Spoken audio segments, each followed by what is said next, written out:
ಕರ್ತನಲ್ಲಿ ಪ್ರೀತಿಯುಳ್ಳ ಆತ್ಮೀಯ ದೇವಜನರೇ, ನಿಮ್ಮೆಲ್ಲರಿಗೂ ಯೇಸು ಕ್ರಿಸ್ತನ ಅತಿ ಪವಿತ್ರವಾದ ನಾಮದಲ್ಲಿ ನಿಮಗೆ ವಂದನೆಯನ್ನು ಸಲ್ಲಿಸುವನಾಗಿರುತ್ತೇನೆ. ದೇವರು ನಿಮ್ಮನ್ನು ನಿಮ್ಮ ಕುಟುಂಬವನ್ನು ವಿಶೇಷವಾಗಿ ಆಶೀರ್ವದಿಸಲಿ. ಈ ದಿನದ ಈ ಸಮಯದ ದೈವಿಕ ಸಂದೇಶವನ್ನು ಕೇಳುವ ಮುನ್ನ ದೇವರ ಪ್ರಸನ್ನತೆಗೋಸ್ಕರವಾಗಿ, ಪವಿತ್ರಾತ್ಮನ ಸಹಾಯಕ್ಕೋಸ್ಕರವಾಗಿ ನಾವೆಲ್ಲರೂ ತಲೆಬಾಗಿಸಿ ಪ್ರಾರ್ಥನೆಯನ್ನು ಮಾಡಿಕೊಳ್ಳೋಣ. ಪ್ರಾರ್ಥನೆ ಮಾಡೋಣ. ನಮ್ಮನ್ನು ಬಹಳವಾಗಿ ಪ್ರೀತಿಸುವಂಥ ಸ್ವರ್ಗೀಯ ರಕ್ಷಕನು ತಂದೆಯಾದ ದೇವರೇ, ಈ ಒಂದು ಸಮಯದಲ್ಲಿ ಸ್ವಾಮಿ, ಈ ಕಾರ್ಯಕ್ರಮವನ್ನು ವೀಕ್ಷಣೆ ಮಾಡುತ್ತಾ ಇರುವಂಥ ಎಲ್ಲ ನಿನ್ನ ವಿಶ್ವಾಸಿಗಳನ್ನು ನಿನ್ನ ಹಸ್ತಕ್ಕೆ ಒಪ್ಪಿಸುವರಾಗಿದ್ದೇವೆ. ಎಷ್ಟೋ ಜನರು ಕುಟುಂಬದ ದುಃಖದಲ್ಲಿ, ಕಣ್ಣೀರಿನಲ್ಲಿ ಕರ್ತನೆ, ಅನಾರೋಗ್ಯದ ಸಮಸ್ಯೆಗಳಿಂದ ಬಳಲುತ್ತಾ ನನಗೋಸ್ಕರವಾಗಿ ಪ್ರಾರ್ಥನೆ ಮಾಡಿರಿ ಎಂಬುದಾಗಿ ಪತ್ರದ ಮೂಲಕವಾಗಿ ಕೇಳಿಕೊಂಡಿರುವಂಥದ್ದನ್ನು ನೋಡುತ್ತೇವೆ. ಕರ್ತನೆ, ನಿನ್ನ ಪವಿತ್ರಾತ್ಮನ ಮೂಲಕವಾಗಿ ಅವರನ್ನು ಮುಟ್ಟು ಕರ್ತನೆ, ಅವರಿಗೆ ಬೇಕಾದಂತಹ ಬಿಡುಗಡೆಯನ್ನು ದಯಪಾಲಿಸ್ಕೊಡು. ಎಷ್ಟೋ ಜನರು ತಮ್ಮ ಮಕ್ಕಳ ವಿದ್ಯಾಭ್ಯಾಸಕ್ಕೋಸ್ಕರವಾಗಿ, ಅವರು ಬರೆದಿರುವಂಥ ಪರೀಕ್ಷೆಯ ಉತ್ತಮ ಫಲಿತಾಂಶಕ್ಕೋಸ್ಕರವಾಗಿ ಪ್ರಾರ್ಥನೆ ಮಾಡಿರಿ. ಅವರು ಪರೀಕ್ಷೆಯಲ್ಲಿ ಒಳ್ಳೆಯ ಅಂಕಗಳೊಂದಿಗೆ ಪಾಸ್ ಆಗಿದ್ದಾರೆ, ಅವರ ಮುಂದಿನ ಭವಿಷ್ಯಕ್ಕೋಸ್ಕರವಾಗಿ ಪ್ರಾರ್ಥನೆ ಮಾಡಿರಿ ಎಂಬುದನ್ನು ಕೇಳಿಕೊಂಡಿದ್ದಾರೆ. ಅಂಥ ಎಲ್ಲ ಪೋಷಕರನ್ನು ವಿಶೇಷವಾಗಿ ನೀನು ಆಶೀರ್ವದಿಸಿ, ಈ ಕಾರ್ಯಕ್ರಮದ ಮೂಲಕವಾಗಿ ಅವರನ್ನು ಬಲಗೊಳಿಸಿ, ಸ್ಥಿರಗೊಳಿಸಿ, ಅವರು ನಿನ್ನ ಹಸ್ತದಲ್ಲಿಟ್ಟುಕೊಂಡು ಕಾಪಾಡಿಕೊಂಡು ಬರಬೇಕೆಂಬುದಾಗಿ ನಜರೇತಿನ ಯೇಸು ಕ್ರಿಸ್ತನ ದಿವ್ಯನಾಮದಲ್ಲಿ ಪ್ರಾರ್ಥಿಸಿ ಬೇಡಿ ಹೊಂದಿದ್ದೇವೆ ನಮ್ಮ ಜೀವವುಳ್ಳ ತಂದೆಯೇ, ಆಮೇನ್. ಪ್ರಿಯ ವೀಕ್ಷಕರೇ, ಬಹಳ ಸಂತೋಷ ಈ ಒಂದು ಸಮಯದಲ್ಲಿ ದೈವವಾಕ್ಯದ ಸಂದೇಶವನ್ನು ಕೇಳುವುದಕ್ಕೆ ನೀವು ಕೂಡ ಈ ಒಂದು ಹೋಪ್ ಇಂಡಿಯಾ ಮಾಧ್ಯಮದ ಮುಂದೆ ಕುಳಿತುಕೊಂಡಿರುವಂಥದ್ದು ಬಹಳ ಸಂತೋಷ. ಇವತ್ತಿನ ದೈವವಾಕ್ಯದ ಸಂದೇಶದ ಮುಖ್ಯ ಭಾಗವನ್ನು ನೋಡುವಾಗ, ಯೇಸು ಕ್ರಿಸ್ತನ ಕೃಪೆಯನ್ನು ಪಡೆಯುವುದರ ಮೂಲಕವಾಗಿ ನಮ್ಮ ಪಾಪಗಳು ಕ್ಷಮಿಸಲ್ಪಡುತ್ತದೆ ಮತ್ತು ಪಾಪಗಳಿಂದ ನಮಗೆ ಜಯ ಸಿಗುತ್ತೆ ಎಂಬುದಾಗಿ ನಾವು ನೋಡುತ್ತೇವೆ. ಇವತ್ತು ನಮ್ಮ ಪಾಪಗಳಿಂದ ನಮಗೆ ಬಿಡುಗಡೆ ಆಗಬೇಕಾದರೆ, ನಮ್ಮ ಪಾಪಗಳಿಂದ ನಮಗೆ ವಿಮೋಚನೆಯನ್ನು ಸಿಗಬೇಕಾದರೆ, ನಾವು ಆ ಒಂದು ಕ್ರಿಸ್ತನ ಕೃಪೆಯನ್ನು ಪಡೆದುಕೊಳ್ಳುವಂಥದ್ದು ಬಹಳ ಪ್ರಾಮುಖ್ಯ ಎಂಬುದಾಗಿ ನಾವು ನೋಡುತ್ತೇವೆ. ಇದಕ್ಕೆ ಆಧಾರಿತವಾದಂಥ ವಾಕ್ಯಗಳನ್ನು ನಾವು ಗಮನಿಸುವಾಗ, ಪೌಲನು ರೋಮಾಪುರದವರಿಗೆ ಬರೆದಂಥ ಪತ್ರಿಕೆ 6ನೇ ಅಧ್ಯಾಯ 14ನೇ ವಚನವನ್ನು ನಾವು ಓದುವುದಾದರೆ, ಯಾಕಂದರೆ ಪಾಪವು ನಿಮ್ಮ ಮೇಲೆ ಅಧಿಕಾರ ನಡೆಸದು, ನೀವು ಧರ್ಮಶಾಸ್ತ್ರಕ್ಕೆ ಅಧೀನರಲ್ಲ, ಕೃಪೆಗೆ ಅಧೀನರಾಗಿದ್ದೀರಷ್ಟೇ ಎಂಬುದಾಗಿ ನಾವು ನೋಡುತ್ತೇವೆ. ಯಾಕೆಂದರೆ ಪಾಪವು ನಿಮ್ಮ ಮೇಲೆ ಅಧಿಕಾರವನ್ನು ನಡೆಸುವುದಕ್ಕೆ ಸಾಧ್ಯವಿಲ್ಲ. ಧರ್ಮಶಾಸ್ತ್ರಕ್ಕೆ ನೀವು ಅಧೀನರಾಗುವುದರಿಂದ ಯಾವುದೇ ಪ್ರಯೋಜನವಿಲ್ಲ, ಕೃಪೆಗೆ ಅಧೀನರಾಗಿದ್ದೀರಷ್ಟೇ ಎಂಬುದಾಗಿ ನಾವು ನೋಡುತ್ತೇವೆ. ಯೇಸು ಕ್ರಿಸ್ತನ ಕೃಪೆ ಒಂದು ಇದ್ದರೆ ನಾವು ಎಲ್ಲವನ್ನು ಕೂಡ ಗೆಲ್ಲುವುದಕ್ಕೆ ಸಾಧ್ಯ ಎಂಬುದಾಗಿ ನಾವು ನೋಡುತ್ತೇವೆ. ಪ್ರಿಯ ವೀಕ್ಷಕರೇ, ಈ ಕಾರ್ಯಕ್ರಮದ ಮೂಲಕವಾಗಿ ನಾವು ಧರ್ಮಶಾಸ್ತ್ರಕ್ಕೆ ನಾವು ಅಧೀನರಾಗುವುದರಿಂದ ಯಾವುದೇ ಪ್ರಯೋಜನವಿಲ್ಲ. ಇಂದಿನ ಕಾಲದಲ್ಲಿ ಅನೇಕರು ಧರ್ಮಶಾಸ್ತ್ರದಲ್ಲಿ ಒಬ್ಬ ವ್ಯಕ್ತಿ ಪಾಪ ಮಾಡಿದಂಥ ಸಮಯದಲ್ಲಿ ಆತನ ಪಾಪ ಕ್ಷಮಾಪಣೆ ನಿವಾರಣೆ ಆಗಬೇಕಾದರೆ ಆತನು ಯಜ್ಞವನ್ನು ಅರ್ಪಿಸಬೇಕಾಗುವಂಥ ಪರಿಸ್ಥಿತಿ ಇತ್ತು. ಅದು ಧರ್ಮಶಾಸ್ತ್ರದ ಒಂದು ನಿಯಮವಾಗಿತ್ತು. ಯಾಕೆಂದರೆ ಆ ನಿಯಮವನ್ನು ಅಳಿಸಿ ಹಾಕುವುದಕ್ಕೋಸ್ಕರವಾಗಿ ಯೇಸು ಕ್ರಿಸ್ತನು ನಿಷ್ಕಳಂಕವಾದಂಥ ತನ್ನ ಯಜ್ಞದ ಕುರಿಯದಾತನ ಯೇಸು ಕ್ರಿಸ್ತನ ರಕ್ತದ ಮೂಲಕವಾಗಿ ನಾವು ಇವತ್ತು ನೀವು ಶುದ್ಧರಾಗಿದ್ದೇವೆ. ಯೋಹಾನನು ಬರೆದಂಥ ಪತ್ರಿಕೆ, ಮೊದಲನೇ ಪತ್ರಿಕೆ 1ನೇ ಅಧ್ಯಾಯ 9ನೇ ವಚನವನ್ನು ನಾವು ಗಮನಿಸುವಾಗ, ದೇವರ ವಾಕ್ಯದಲ್ಲಿ ಯೇಸು ಕ್ರಿಸ್ತನ ರಕ್ತವು ಸಕಲ ಪಾಪವನ್ನು ನಿವಾರಣೆ ಮಾಡಿ ನಿಮ್ಮನ್ನು ಶುದ್ಧಿ ಮಾಡುವಂಥದ್ದಾಗಿದೆ ಎಂಬುದಾಗಿ ನೋಡುತ್ತೇವೆ.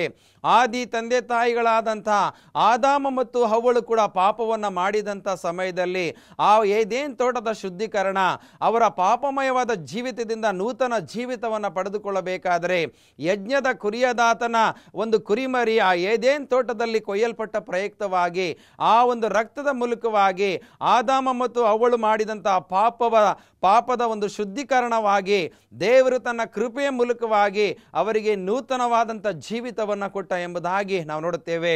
ನೋಡಿ, ಕ್ರಿಸ್ತನ ಕೃಪೆ ಆದಾಮ ಮತ್ತು ಹವ್ವಳ ಪಾಪದ ಒಂದು ದೆಸೆಯಿಂದ ಅವರಿಗೆ ಒಂದು ಕೃಪೆ, ದೇವರ ಒಂದು ಆಶೀರ್ವಾದ ಅಲ್ಲಿ ಕೊಡಲ್ಪಡ್ತು ಎಂಬುದಾಗಿ ನಾವು ನೋಡುತ್ತೇವೆ. ಆದುದರಿಂದ ಕ್ರಿಸ್ತನ ಕೃಪೆ ಏದೇನ್ ತೋಟದಲ್ಲಿ ಕೂಡ ನೆಲೆಯಾಗಿತ್ತು ಎಂಬುದಾಗಿ ನಾವು ನೋಡುತ್ತೇವೆ. ಪ್ರಿಯ ವೀಕ್ಷಕರೇ, ಕ್ರಿಸ್ತನ ಪ್ರಸನ್ನತೆ ಇಸ್ರೇಲ್ ಜನಾಂಗ ಐಗುಪ್ತ ದೇಶದಿಂದ ಕಾನಾನ್ ದೇಶಕ್ಕೆ ಬರುವಂತ ಸಮಯದಲ್ಲಿ ಅವರಿಗೆ ಅನೇಕ ಅದ್ಭುತಗಳ ಮೂಲಕವಾಗಿ ಕ್ರಿಸ್ತನ ಕೃಪೆ ನೆಲೆಯಾಗಿತ್ತು ಎಂಬುದಾಗಿ ನಾವು ನೋಡುತ್ತೇವೆ. ಉದಾಹರಣೆಗೆ, ಐಗುಪ್ತ ದೇಶದಿಂದ ಕಾನಾನ್ ದೇಶಕ್ಕೆ ಬರುವಂತ ಸಮಯದಲ್ಲಿ ಅವರಿಗೆ ನೀರಿನ ಸಮಸ್ಯೆವಾದಂಥ ಸಮಯದಲ್ಲಿ ಬಂಡೆಯೊಳಗಿಂದ ಕ್ರಿಸ್ತನ ಪ್ರಸನ್ನತೆ, ಆತನ ಕೃಪೆ ಮೂಲಕವಾಗಿ ಕ್ರಿಸ್ತನು ಅವರು ನೀರನ್ನು ಕುಡಿದರು ಎಂಬುದಾಗಿ ನಾವು ನೋಡುತ್ತೇವೆ. ಅನೇಕ ವ್ಯಾಧಿಗಳು ಬರುವಂತ ಸಮಯದಲ್ಲಿ ಅವರಿಗೆ ಮೇಘಸ್ತಂಭವಾಗಿಯೂ ಅಗ್ನಿ ಸ್ತಂಭವಾಗಿಯೂ ಕ್ರಿಸ್ತನ ಒಂದು ಬೆಳಕು ಅವರಿಗೆ ಸದಾಕಾಲ ಅವರ ಜೀವಿತದಲ್ಲಿ ಇತ್ತು ಎಂಬುದಾಗಿ ನಾವು ನೋಡುತ್ತೇವೆ. ಮತ್ತು ಅವರ ಒಂದು ಕೆಂಪು ಸಮುದ್ರವನ್ನು ದಾಟುವಂತ ಸಮಯದಲ್ಲಿ ಕ್ರಿಸ್ತನ ಒಂದು ಮಹಿಮೆ, ಕ್ರಿಸ್ತನ ಒಂದು ಕೃಪೆ ಇದ್ದ ಪ್ರಯುಕ್ತವಾಗಿ ಅವರು ಫರೋಹನ ಸೈನ್ಯವು ಅಟ್ಟಿಸಿಕೊಂಡು ಬರುವಂತ ಸಮಯದಲ್ಲಿ ಆ ಒಂದು ಸಮುದ್ರವನ್ನು 2 ಭಾಗವನ್ನು ಮಾಡುವಂಥದ್ದನ್ನು ನಾವು ನೋಡುತ್ತೇವೆ. ಪ್ರಿಯರೇ, ಹೀಗೆ ದೇವರ ಒಂದು ಕೃಪೆ ಅನೇಕ ಸಾರಿ ಜನರನ್ನು ಕಾಪಾಡುತ್ತಾ ಬಂತು ಎಂಬುದಾಗಿ ನೋಡುತ್ತೇವೆ. ಆದರೆ ಧರ್ಮಶಾಸ್ತ್ರದಿಂದ ನಾವು ಯಾವಾಗಲೂ ಕೂಡ ಅಧೀನರಾಗುವುದು ಸಾಧ್ಯವಿಲ್ಲ. ಯಾಕಂದರೆ ನಾವು ಧರ್ಮಶಾಸ್ತ್ರಕ್ಕೆ ಅಧೀನರಾಗುವುದಕ್ಕಿಂತ ಕೃಪೆಗೆ ನಾವು ಅಧೀನರಾಗಿದ್ದೇವೆ ಅಷ್ಟೇ. ದೇವರ ಕೃಪೆಯನ್ನು ನಾವು ಪಡೆದುಕೊಳ್ಳುವಾಗ ದೇವರ ಆಶೀರ್ವಾದವನ್ನು ಪಡೆಯುವುದಕ್ಕೆ ಸಾಧ್ಯ ಎಂಬುದಾಗಿ ನೋಡುತ್ತೇವೆ. ಆದ್ದರಿಂದ ಕ್ರಿಸ್ತನ ಕೃಪೆ ಪಾಪವನ್ನು ಜಯಿಸುತ್ತದೆ ಎಂಬುದಾಗಿ ನೋಡುತ್ತೇವೆ. ಇದಕ್ಕೆ ಒಂದು ಉದಾಹರಣೆ ಆಗಿ ಒಂದು ಪ್ರಾಮುಖ್ಯವಾದಂಥ ನಿಜವಾದಂಥ ಸಂಗತಿಯನ್ನು ನಾವು ನೋಡುವುದಾದರೆ, ಅಪೊಸ್ತಲರ ಕೃತ್ಯಕ್ಕೆ ನಮ್ಮ ಸತ್ಯವೇದವನ್ನು ತೆಗೆಯುವುದಾದರೆ, ಅಲ್ಲಿ ದೇವರ ವಾಕ್ಯದಲ್ಲಿ ಅಪೊಸ್ತಲರ ಕೃತ್ಯ 9ನೇ ಅಧ್ಯಾಯ 1-9 ವಚನಗಳನ್ನು ನೋಡುವಂಥ ಸಮಯದಲ್ಲಿ ಸೌಲನ ಜೀವಿತದಲ್ಲಾದಂತಹ ಬದಲಾವಣೆ, ಸೌಲನು ದುಷ್ಟನು, ಅನೇಕ ಶಿಷ್ಯರನ್ನು ಹಿಂಸೆ ಪಡಿಸುವವನು, ಕ್ರಿಸ್ತನಿಗೆ ಸಾಕ್ಷಿಗಳಾಗಿ ಜೀವಿಸ್ತಾ ಇದ್ದಂಥ ಅನೇಕ ಜನರನ್ನು ಹಿಂಸೆ ಪಡಿಸುವಂಥ ಸಮಯದಲ್ಲಿ ದೇವರ ಕೃಪೆಯ ಮೂಲಕವಾಗಿ ಆತನ ಜೀವಿತದಲ್ಲಿ ಒಂದು ಬದಲಾವಣೆ ಆಗುವಂಥದ್ದನ್ನು ನಾವು ನೋಡುತ್ತೇವೆ. ಯಾವ ರೀತಿಯಲ್ಲಿ ಸೌಲನ ಒಂದು ದುಷ್ಟತನದಲ್ಲಿ ಆತನು ಅನೇಕರನ್ನು ಹಿಂಸೆ ಪಡಿಸುವುದಕ್ಕೆ ಹೋಗುವಂಥ ಸಮಯದಲ್ಲಿ ನಾವು ಅಪೊಸ್ತಲರ ಕೃತ್ಯ 9ನೇ ಅಧ್ಯಾಯ ನಾವು 9ನೇ ವಚನವನ್ನು ಓದುವುದಾದರೆ, ಅವನು 3 ದಿವಸ ಕಣ್ಣು ಕಾಣದೆ ಏನು ತಿನ್ನಲಿಲ್ಲ, ಏನು ಕುಡಿಯಲಿಲ್ಲ ಎಂಬುದನ್ನು ನೋಡುತ್ತೇವೆ. ಹೌದು ಪ್ರಿಯ ವೀಕ್ಷಕರೇ, ಆತನ ಜೀವಿತದಲ್ಲಿ ಯಾವಾಗ ಆತನು ಪಾಪ ಮಾಡುವುದಕ್ಕೆ ಅಥವಾ ತನ್ನ ದುಷ್ಟತನವನ್ನು ನಡೆಸುವುದಕ್ಕೆ ಆತನು ಹೋಗ್ತಾ ಇದ್ದ, ಕ್ರಿಸ್ತನ ಒಂದು ಬೆಳಕು, ಕ್ರಿಸ್ತನ ಕೃಪೆ ಸೌಲನ ಮೇಲೆ ಆವರಿಸಿಕೊಳ್ಳುವಂಥದ್ದನ್ನು ನೋಡುತ್ತೇವೆ.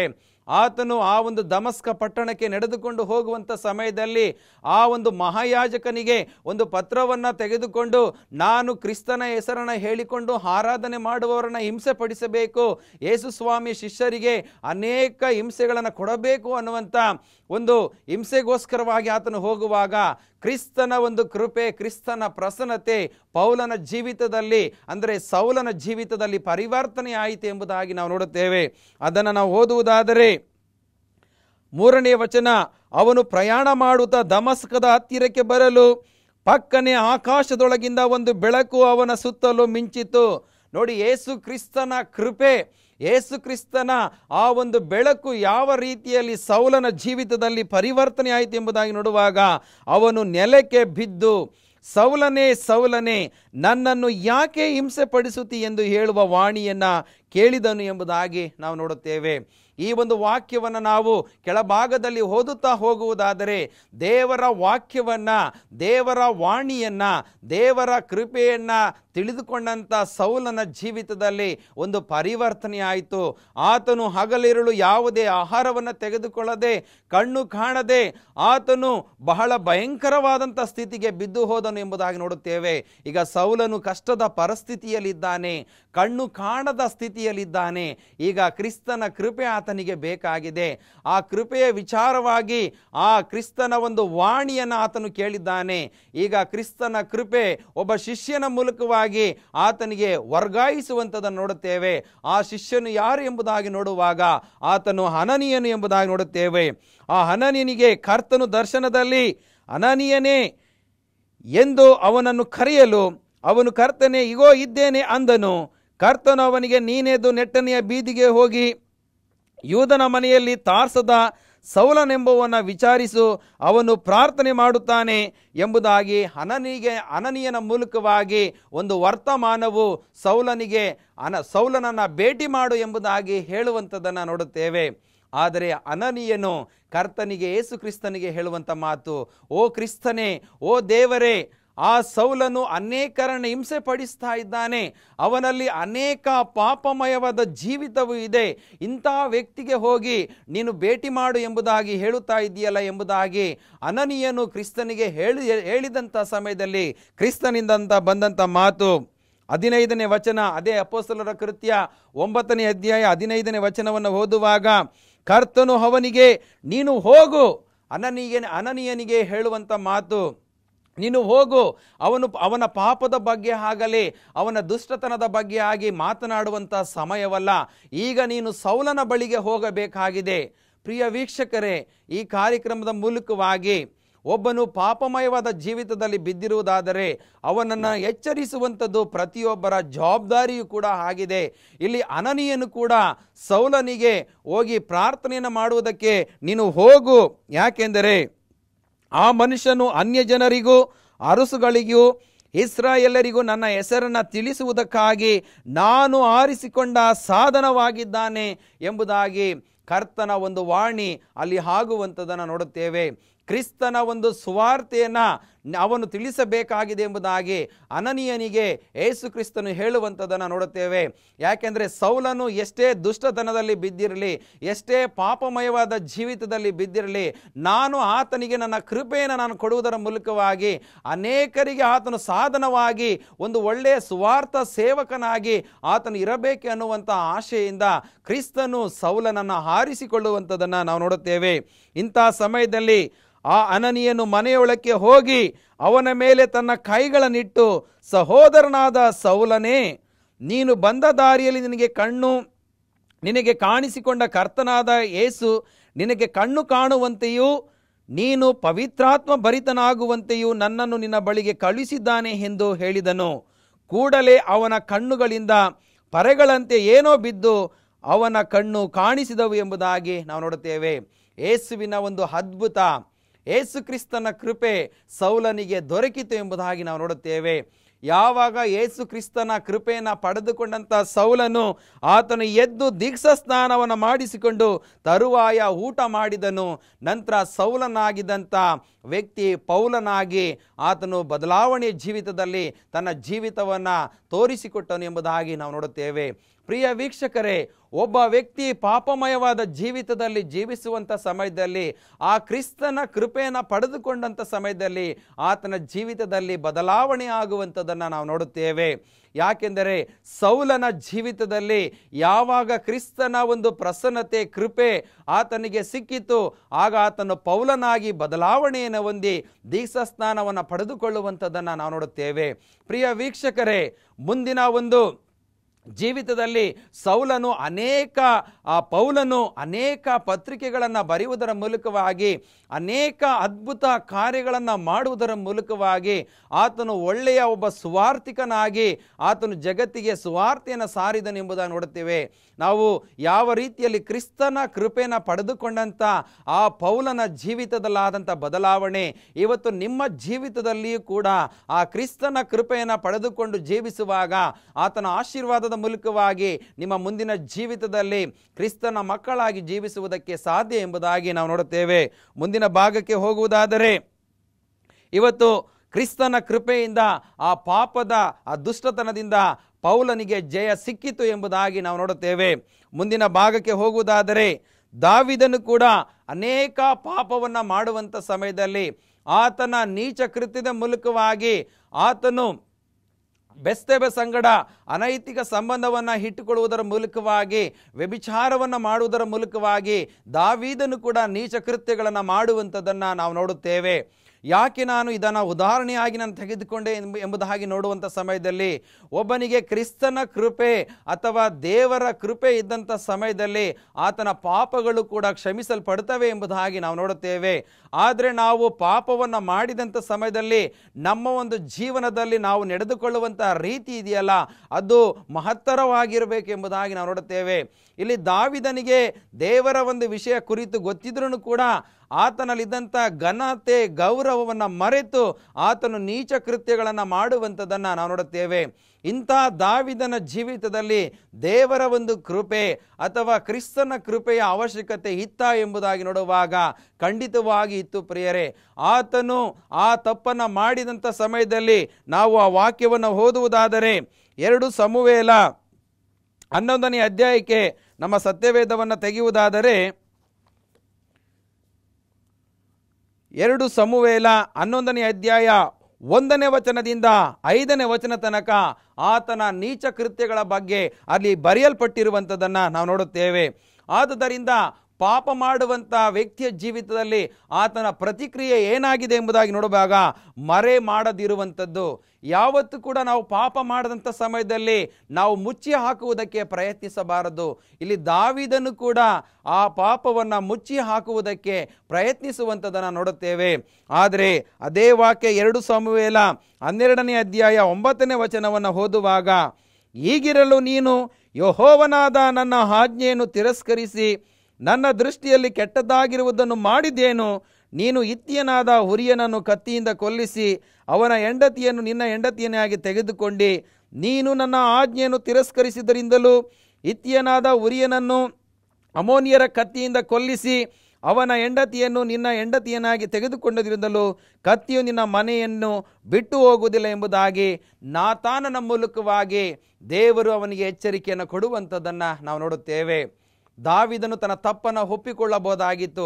ಆದರೆ ನಾತಾನನು ಒಂದು ದೃಷ್ಟಾಂತವನ್ನು ಹೇಳುವುದರ ಮೂಲಕವಾಗಿ ಆ ನಾತಾನನು ಎಚ್ಚರಿಕೆಯನ್ನು ಕೊಡುವಾಗ ದಾವಿದನು ತನ್ನ ತಪ್ಪನ್ನು ಒಪ್ಪಿಕೊಳ್ಳುವಂಥದ್ದನ್ನು ನಾವು ನೋಡುತ್ತೇವೆ. ಆದುದರಿಂದ ನಾವು ದೇವರ ಕೃಪೆಯನ್ನು ಹೊಂದಬೇಕಾದರೆ, ಆ ಪಾಪದಿಂದ ಜಯವನ್ನು ಅನುಭವಿಸಬೇಕಾದರೆ ನಾವು ಯಾವಾಗಲೂ ಕೂಡ ತಪ್ಪುಗಳನ್ನು ಮರೆ ಮಾಡಬಾರದು ಎಂಬುದಾಗಿ ನಾವು ನೋಡುತ್ತೇವೆ. ಆದರೆ ದಾವೀದನು ಇಲ್ಲಿ ತನ್ನ ತಪ್ಪನ್ನು ಮುಚ್ಚಿ ಹಾಕುವುದಕ್ಕೆ ಪ್ರಯತ್ನಿಸಿದ. ಆದರೆ ನಾತಾನನ ಮೂಲಕವಾಗಿ ಆ ತಪ್ಪು ಬಹಿರಂಗವಾಯಿತು ಎಂಬುದಾಗಿ ನೋಡುತ್ತೇವೆ.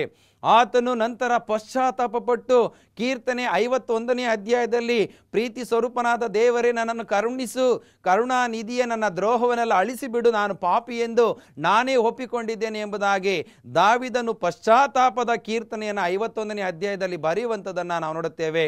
ಆತನು ಮುಂದೆ ಹೇಳುವಂಥದ್ದು, ನಿನ್ನ ರಕ್ಷಣಾ ಆನಂದವನ್ನು ನಾನು ತಿರುಗಿ ಅನುಭವಿಸುವಂತೆ ನನಗೆ ಕೃಪೆ ದಯಪಾಲಿಸಿಕೊಡು ಎಂಬುದಾಗಿ ಆ ಕ್ರಿಸ್ತನ ಕೃಪೆಯನ್ನು ಬೇಡುವಂಥದ್ದನ್ನು ನಾವು ನೋಡುತ್ತೇವೆ. ಪ್ರಿಯ ವೀಕ್ಷಕರೇ, ಇವತ್ತು ನಿಮ್ಮೆಲ್ಲರ ಜೀವಿತದಲ್ಲಿ ಮರೆಯಲಾಗದಂಥ, ಗೊತ್ತಿದ್ದರೂ ಕೂಡ ಅನೇಕ ತಪ್ಪುಗಳನ್ನು ಮಾಡಿರುವುದೇ ಆದರೆ ನೀವು ಮಾನಸಾಂತರ ಪಟ್ಟು ಕ್ರಿಸ್ತನ ಮುಂದೆ ನಿಮ್ಮ ಪಾಪವನ್ನು ಅರಿಕೆ ಮಾಡುವುದಾದರೆ ಖಂಡಿತವಾಗಿ ದೇವರು ಕ್ರಿಸ್ತನ ಕೃಪೆಯನ್ನು ಕೊಡುವುದಕ್ಕೆ ಶಕ್ತನಾಗಿದ್ದಾನೆ. ಆದುದರಿಂದ ಕೀರ್ತನೆ 32ನೇ ಅಧ್ಯಾಯ 5ನೇ ವಚನವನ್ನು ಓದುವುದಾದರೆ ದೇವರ ವಾಕ್ಯದಲ್ಲಿ, ಹೀಗಿರುವಲ್ಲಿ ಯೆಹೋವನ ಸನ್ನಿಧಿಯಲ್ಲಿ ನನ್ನ ದ್ರೋಹವನ್ನು ಒಪ್ಪಿಕೊಳ್ಳುವೆನು ಅಂದುಕೊಂಡು ನನ್ನ ಪಾಪವನ್ನು ಮರೆಮಾಡದೆ ನಿನಗೆ ನನ್ನ ದೋಷವನ್ನು ತಿಳಿಸಿದೆನು. ನೀನು ನನ್ನ ಅಪರಾಧ ಪಾಪಗಳನ್ನು ಪರಿಹರಿಸಿ ಬಿಟ್ಟಿದೆಯಲ್ಲ ಎಂಬುದಾಗಿ ಇಲ್ಲಿ ದಾವಿದನು ಹೇಳುವಂಥದ್ದು. ಸ್ವಾಮಿ, ನನ್ನ ಪಾಪವನ್ನು ನಿನ್ನ ಮುಂದೆ ಹೇಳಿದ್ದೇನಲ್ಲ, ನೀನು ನನ್ನ ಪಾಪವನ್ನು ಕ್ಷಮಿಸಿದೆಯಲ್ಲ, ನನ್ನ ಪಾಪವನ್ನು ಪರಿಹರಿಸಿ ನನ್ನ ದೋಷವನ್ನು ನನಗೆ ತಿಳಿಸು, ನನ್ನ ಅಪರಾಧ ಪಾಪಗಳನ್ನು ಪರಿಹರಿಸಿ ಬಿಟ್ಟಿದೆಯಲ್ಲ ಎಂಬುದಾಗಿ ದಾವಿದನು ಕೂಡ ವಿಜ್ಞಾಪನೆಯನ್ನು ಮಾಡುವಂಥದ್ದನ್ನು ನೋಡುತ್ತೇವೆ. ಪ್ರಿಯ ವೀಕ್ಷಕರೇ, ಇವತ್ತು ನಾವು ಕೂಡ ದೇವರ ಸನ್ನಿಧಾನಕ್ಕೆ ಹೋಗಿ ನಮ್ಮ ಪಾಪಗಳನ್ನು ಅರಿಕೆ ಮಾಡುವುದಾದರೆ ದೇವರು ನಮ್ಮ ಪಾಪಗಳನ್ನು ಕ್ಷಮಿಸಿ ತನ್ನ ಕೃಪೆಯ ಮೂಲಕವಾಗಿ ನಮಗೆ ಜಯವನ್ನು ಕೊಡುವುದಕ್ಕೆ ಶಕ್ತನಾಗಿದ್ದಾನೆ. ಇವತ್ತು ನಮಗೆ ಜಯ ಸಿಗಬೇಕಾ? ನಮ್ಮ ಜೀವಿತದಲ್ಲಿ ಜಯ ಸಿಗಬೇಕಾ? ನಮ್ಮ ಕುಟುಂಬಗಳಲ್ಲಿ ಜಯ ಸಿಗಬೇಕಾ? ನಾವು ಮಾಡುವಂಥ ಕೆಲಸ ಕಾರ್ಯಗಳಲ್ಲಿ ನಮಗೆ ಜಯ ಸಿಗಬೇಕಾ? ನಾವು ಪಾಪಗಳಿಗೆ ಮಾನಸಾಂತರ ಪಟ್ಟಾಗ ಕ್ರಿಸ್ತನ ಕೃಪೆ, ಆ ಕ್ರಿಸ್ತನ ಪ್ರೀತಿ ನಮ್ಮ ಮೇಲೆ ಇದ್ದಂಥ ಸಮಯದಲ್ಲಿ ನಮಗೆ ದೇವರ ಆಶೀರ್ವಾದವು ಸಿಗುವಂಥದ್ದಾಗಿದೆ. ಆದುದರಿಂದ ನಾವು ನಮ್ಮ ಪಾಪವನ್ನು ಅರಿಕೆ ಮಾಡುವವರಾಗಿರಬೇಕು. ಎರಡನೇದಾಗಿ ನಾವು ಅರಿಕೆ ಮಾಡಬೇಕು. ದಾವಿದನ ಥರ ಮುಚ್ಚಿ ಹಾಕಲಿಕ್ಕೆ ಹೋಗಬಾರದು. ದಾವಿದನು ಎರಡನೇದಾಗಿ ಪಾಪವನ್ನು ಅರಿಕೆ ಮಾಡುವಂಥದ್ದನ್ನು ನೋಡುತ್ತೇವೆ. ಆದುದರಿಂದ ದೇವರ ಕೃಪೆಯನ್ನು ನಾವು ಹೊಂದಬೇಕಾದರೆ ಅರಿಕೆ ಮಾಡಬೇಕು. ಮೂರನೇದಾಗಿ ನಾವು ದುಃಖವನ್ನು ಪಡಬೇಕು. ಕೀರ್ತನೆ 38ನೇ ಅಧ್ಯಾಯ 18ನೇ ವಚನದಲ್ಲಿ ನೋಡುತ್ತೇವೆ, ನಾನು ಅಪರಾಧಿಯೇ ಹೌದೆಂದು ಒಪ್ಪಿಕೊಳ್ಳುತ್ತೇನೆ, ನನ್ನ ಪಾಪದ ದೆಸೆಯಿಂದ ನನಗೆ ವ್ಯಸನ ಉಂಟಾಯಿತು ಎಂಬುದಾಗಿ ದಾವಿದನು ಬರೆಯುವಂಥದ್ದನ್ನು ನೋಡುತ್ತೇವೆ. ನಾವು ದುಃಖ ಪಡಬೇಕು. ಹೌದು ಸ್ವಾಮಿ, ನಾನು ತಿಳಿಯದು ತಪ್ಪನ್ನು ಮಾಡಿದ್ದೇನೆ, ದಯಮಾಡಿ ನನ್ನ ಪಾಪವನ್ನು ಕ್ಷಮಿಸು ಎಂಬುದಾಗಿ ನಾವು ದುಃಖ ಪಡಬೇಕೆಂಬುದಾಗಿ ನಾವು ನೋಡುತ್ತೇವೆ. ಪೌಲನ ಜೀವಿತದಲ್ಲಿ ಕ್ರಿಸ್ತನ ಕರೆಯುವಿಕೆಯ ಸಮಯದಲ್ಲಿ, ಕ್ರಿಸ್ತನ ಸ್ವರವನ್ನು ಕೇಳಿದಂಥ ಸಮಯದಲ್ಲಿ ಆತನು ಮನಸ್ಸಿನಲ್ಲಿ ದುಃಖವನ್ನು ಪಟ್ಟನು ಎಂಬುದಾಗಿ ನಾವು ನೋಡುತ್ತೇವೆ. ಇವತ್ತು ಪೌಲನು ಕೂಡ ಒಬ್ಬ ಒಳ್ಳೆಯ ಸುವಾರ್ಥ ಸೇವಕನಾಗಿ ಕ್ರಿಸ್ತನ ಕೃಪೆಯಿಂದಲೇ ಆತನು ಕೊರಿಂಥ ಸಭೆಗೆ ಹೇಳುವಂಥದ್ದು, ನನ್ನ ಕೃಪೆ ನಿನಗೆ ಸಾಕು ಎಂಬುದಾಗಿ ಹೇಳುವಂಥದ್ದನ್ನು ನಾವು ನೋಡುತ್ತೇವೆ. ಕ್ರಿಸ್ತನ ಕೃಪೆ ಪೌಲನ ಜೊತೆಯಲ್ಲಿ ಇದ್ದುದರಿಂದ ಆತನು ಅನೇಕ ಅದ್ಭುತ ಕಾರ್ಯಗಳನ್ನು ಮಾಡಿದನು ಎಂಬುದಾಗಿ ನೋಡುತ್ತೇವೆ. ಪ್ರಿಯ ದೇವ ಜನರೇ, ಈ ಕಾರ್ಯಕ್ರಮದ ಮೂಲಕವಾಗಿ ಕ್ರಿಸ್ತನ ಕೃಪೆ ನಿಮಗೆ ಬೇಕಾದ ಪಕ್ಷದಲ್ಲಿ ನೀವು ಪಾಪಗಳಿಗೆ ನೀವು ದುಃಖವನ್ನು ಪಡಲೇಬೇಕು. ತಪ್ಪು ಮಾಡಿದಂಥ ಸಮಯದಲ್ಲಿ ಮುಚ್ಚಿ ಹಾಕುವುದಕ್ಕೆ ಪ್ರಯತ್ನಿಸಬಾರದು. ದೇವರ ಆಲಯಕ್ಕೆ ಹೋದಂಥ ಸಮಯದಲ್ಲಿ ನಿಮ್ಮ ಪಾಪಗಳಿಗೆ ಮಾನಸಾಂತರ ಪಟ್ಟು ಕ್ರಿಸ್ತನ ಮುಂದೆ ಅರಿಕೆ ಮಾಡುವುದಾದರೆ ದೇವರು ನಿಮ್ಮ ಪಾಪವನ್ನು ಕ್ಷಮಿಸಿ ನಿಮಗೆ ಕ್ರಿಸ್ತನ ಕೃಪೆಯನ್ನು ಕೊಡುವುದಕ್ಕೆ ಶಕ್ತನಾಗಿದ್ದಾನೆ. ನಂತರ ನಾವು ನಮ್ಮ ಪಾಪವನ್ನು ಬಿಟ್ಟು ಬಿಡಬೇಕೆಂಬುದಾಗಿ ನೋಡ್ತೇವೆ. ಜ್ಞಾನೋಕ್ತಿಗಳು 28ನೇ ಅಧ್ಯಾಯ 13ನೇ ವಚನವನ್ನು ನೋಡುವಾಗ, ದೋಷಗಳನ್ನು ಮುಚ್ಚಿಕೊಳ್ಳುವವನಿಗೆ ಶುಭವಾಗದು, ಅವುಗಳನ್ನು ಒಪ್ಪಿಕೊಂಡು ಬಿಟ್ಟು ಬಿಡುವವನಿಗೆ ಕರುಣೆ ದೊರೆಯುವುದು ಎಂಬುದಾಗಿ ನೋಡುತ್ತೇವೆ. ಅದನ್ನು ಒಪ್ಪಿಕೊಂಡು ಬಿಟ್ಟು ಬಿಡುವವನಿಗೆ ದೇವರ ಕೃಪೆಯು ಉಚಿತವಾಗಿ ಸಿಗುತ್ತದೆ ಎಂಬುದಾಗಿ ನೋಡುತ್ತೇವೆ. ಇವತ್ತು ದೋಷಗಳನ್ನು ನಾವು ಇಟ್ಕೊಂಡ್ರೆ ನಾವು ಕ್ರಿಸ್ತನ ಮಕ್ಕಳಾಗಲಿಕ್ಕೆ ಸಾಧ್ಯ ಇಲ್ಲ. ದಾವಿದನು ಹೇಳುವಂಥದ್ದು, ಸೊಲೊಮೋನನು ಹೇಳುವಂಥದ್ದು ಜ್ಞಾನೋಕ್ತಿಯಲ್ಲಿ, ದೋಷಗಳನ್ನು ಮುಚ್ಚಿಕೊಳ್ಳುವವನಿಗೆ ಯಾವತ್ತೂ ಶುಭವಾಗುವುದಿಲ್ಲ. ನಾವು ಪಾಪವನ್ನು ಇಟ್ಕೊಂಡು ಸ್ವಾಮಿ ನನಗೆ ಅದು ಕೊಡು ಇದು ಕೊಡು ಎಂಬುದಾಗಿ ನಾವು ಪ್ರಾರ್ಥನೆ ಮಾಡಿದ್ರೆ ನಮಗೆ ಶುಭ ಎಲ್ಲಿ ಸಿಗುತ್ತದೆ? ಆದ್ದರಿಂದ ನಿಮ್ಮ ಜೀವಿತದಲ್ಲಿ ಶುಭ ಉಂಟಾಗಬೇಕಾದರೆ ಮಾನಸಾಂತರ ಪಟ್ಟು ಪಾಪದ ಹರಿಕೆಯನ್ನು ಮಾಡಲೇಬೇಕು. ದೋಷಗಳನ್ನು ಮುಚ್ಚಿಕೊಳ್ಳುವವನಿಗೆ ಶುಭವಾಗದು, ಅವುಗಳನ್ನು ಒಪ್ಪಿಕೊಂಡು ಬಿಟ್ಟು ಬಿಡುವವನಿಗೆ ಕರುಣೆ ದೊರೆಯುವುದು ಎಂಬುದಾಗಿ ನಾವು ನೋಡುತ್ತೇವೆ.